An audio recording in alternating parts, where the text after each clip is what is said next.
I'm here now with Timo Kiiveri from Fingrid. Timo's the EVP of Operations and has been part of ITOMS for, I guess, what was the first year you actually participated? I've been doing the data collection, I believe, since the first round, but the first conference was back in Reykjavik 22 or 21 years ago.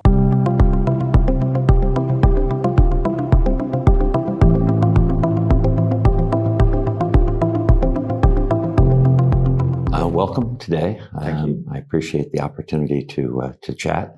I was hoping that we could explore a little bit about your thinking on the ITOMS program, Okay. what it's meant to Fingrid, and what your views are of the value of the ITOMS program. Right. Let's put it this way, that when this ITOMS really started, so almost 30 years ago, so a long time ago, and our ownership back then, it was something else than it is today. And one of the main drivers, of course, in order to get also some new competencies and ideas from the peers, but one of the drivers was that our owners were very persistent that to take care that we are very productive and effective ones. And ever since, that is what has been driving really us, that we want to be the best in the performance, but in, let's say, reasonable cost. Well, Fingrid has accomplished many things in the last 30 years that I've been involved. But beyond being efficient and productive, Right. You've been an extraordinarily innovative company as well, leading the pack, leading the industry, I would say, in many technology areas. So you've clearly gone well beyond where your original owners wanted you to go, which was low cost. Yeah.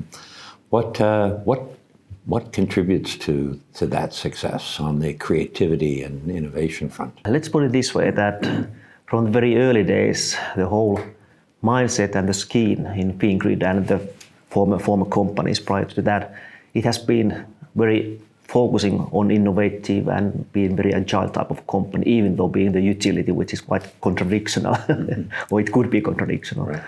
It is in many places around the world. So one of the things that's always impressed me, other than what you've accomplished, so being a consistent low-cost company and one of the great innovators, and so a company that delivers both low cost and high service level, has been Fingrid's commitment to helping other companies. It's almost as if you believe, as part of your core values, that a rising tide floats all boats, and Fingrid has the advantage of being a leader, but is also very committed to helping others around the industry learn from you. Right. So as you mentioned, that we have 4 core values, and one of those is being transparent and being fair.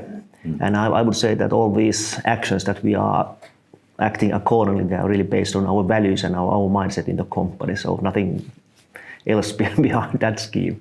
Yeah. It's been delightful working with you and Marcus before him and Reina before him, and a long series of brilliant innovators that have brought a great deal of value to ITOMS and to your neighbors. As you look forward into your crystal ball and looking at the challenges ahead for the transmission business globally, I'm not sure there's ever been a time of more rapid change. So what is it you see as the key challenges? I would say that what really comprised it pretty much very well, it was the keynote speech yesterday provided by the NJOE. And as he put the scheme or scene for the whole industry, how this energy transition is ongoing and what is really required, new technology, new type of skills, demand, responsibility, price elasticity, I mean, just naming a few, and huge accelerated pace, and everybody is investing like a madman. So huge challenges ahead of us. But on the other hand, this is extremely interesting time we are living. So now, as somebody, probably it was you actually who said that now it's very cool, this business again, and it's nice to be part of it, indeed. It is indeed. I know things cycle over time, but I didn't think we'd get this quickly to being cool again as an industry. It is quite interesting that we're now able to attract some of the brightest young talent on the technology side, because we are the epicenter of where all of this energy change is happening. That's true. I mean, if we fail, nothing works. So I guess lastly, what do you see as the value and opportunity ITOMS can provide to the industry as we wrestle with all of these challenges and develop new solutions? I would say pretty much what it has been all about, that it's really learning from the others, from the peers. One of my ideas to attend the conference is that if you are able to leave the conference with one idea that you are able to accomplish and really put that into the action, something new, then it's successful.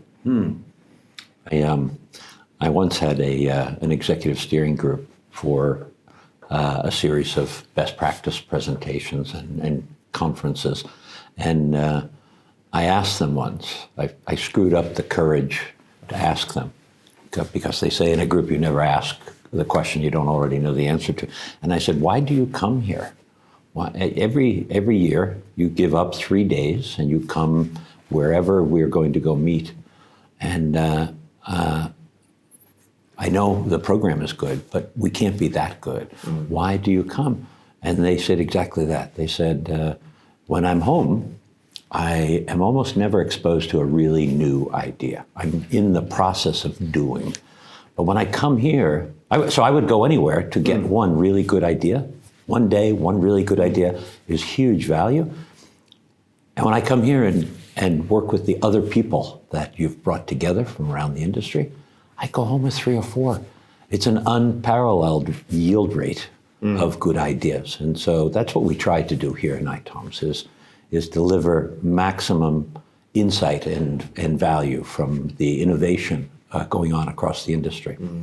And I appreciate everything you've done for us, Fingrid's leadership of the program and of the industry in terms of innovation. So thank you. Thank you very much for being part of ITOMS and for agreeing to do this little interview. Yeah, thanks for having us. All right, thank you. Thank you.